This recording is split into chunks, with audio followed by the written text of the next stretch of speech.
Super star Rajinikanth அவர்களை பற்றி இளைய தளபதி விஜய் அவர்கள் கூறியதை தற்பொழுது காண்போம். சின்ன வயசுலிருந்தே நான் ரஜினி ரசிகன்.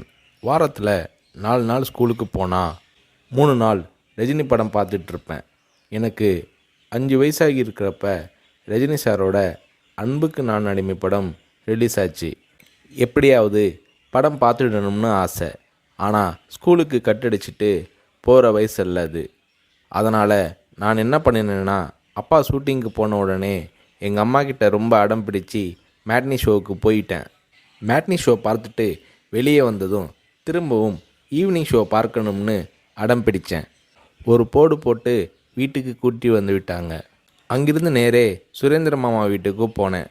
அவருக்கு நான் செல்ல பிள்ளை. என்னடா திடீர்னு வந்திருக்குன்னு கேட்டார். அன்புக்கு நான் அடிமை படம் பார்க்கணும்னு சொன்னேன். என்னடா திடீர்னு வந்து சொல்கிறானாரு. இல்லை, கண்டிப்பாக போகணும்னு சொன்னேன். சரி வா, அம்மா கிட்ட போய் சொல்லிட்டு போகலாம்னாரு.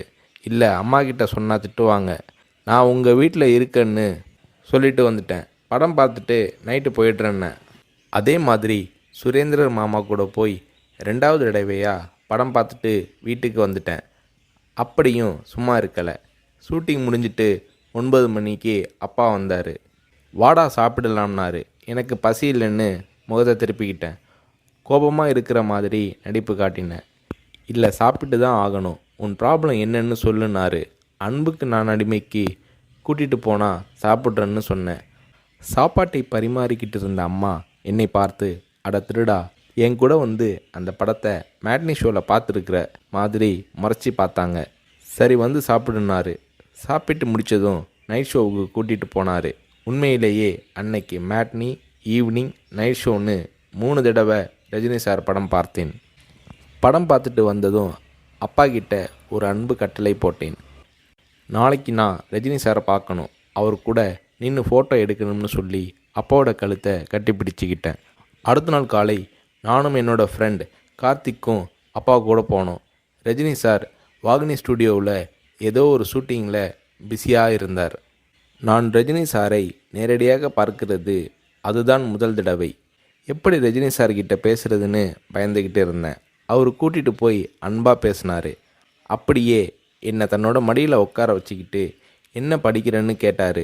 சொன்னேன், நான் உங்கள் கூட நின்று ஃபோட்டோ எடுக்கணும்னு சொன்னேன். சிரிச்சுக்கிட்டே என் கன்னத்தை தட்டி கொடுத்து எங்களை அணைச்சிக்கிட்டு ஃபோட்டோவுக்கு போஸ் கொடுத்தார். என்னால் மறக்க முடியாது அந்த இனிய நாளை, அவரது அன்பான அரவணைப்பை. வீட்டுக்கு வந்ததும், அப்பா நீங்கள் பெரிய டைரக்டர்னு சொல்கிறாங்க, ஆனால் என்னால் உங்களை டைரக்டராக ஏற்றுக்க முடியாது. எப்போ எங்கள் தலைவர் ரஜினியை வச்சு டைரக்ட் பண்ணுறீங்களோ அன்னைக்கு தான் உங்களை டைரக்டராக ஏற்றுக்குவேன்னு சொன்னேன். அப்பா என்னை பார்த்தாரு. ஒரு ஹிந்தி படம் டைரக்ட் பண்ணுறதுக்காக எங்கள் அப்பா பாம்பே போனார். எனக்கு ஹாலிடேங்கிறதால நானும் அம்மாவும் கூட போயிருந்தோம். மும்பையில் இருந்த ப்ரொடியூசர் பூர்ணச்சந்திர ராவ் எங்கள் அப்பாவுக்கு ஃபோன் பண்ணி கூப்பிட்டதும் அப்பா அவரை பார்க்க போனார். வரும்போது ரொம்ப சந்தோஷமாக இருந்தார். ஹோட்டலுக்கு வந்ததும் என்னை கூப்பிட்டு, விஜய், நான் டைரக்டர் ஆயிட்டேனாரு. ரஜினி சாரை நடிக்க வச்சு டைரக்ட் பண்ண போகிறேன்னாரு. அந்த படம் தான் நான் சிகப்பு மனிதன். நீங்கள் நம்புறீங்களோ இல்லையோ, அந்த படத்தை நான் 17 தடவை பார்த்தேன். நடிக்கணும்னு ஆசைப்படுறியே, உனக்கு நடிப்பை பற்றி என்ன தெரியும்னு எங்கள் அப்பா கேட்டதும் உடனே அப்போதே ஒரு சீன் நடித்து காட்டினேன். அது என்ன சீன் தெரியுமா? அண்ணாமலை படத்தில் ரஜினி சார் பேசிய பெரிய டைலாக் சீன். நான் ரஜினி ரசிகனாக இருந்ததால் அவரோட பல வசனங்களை மனப்பாடம் பண்ணி வச்சுருந்தேன்.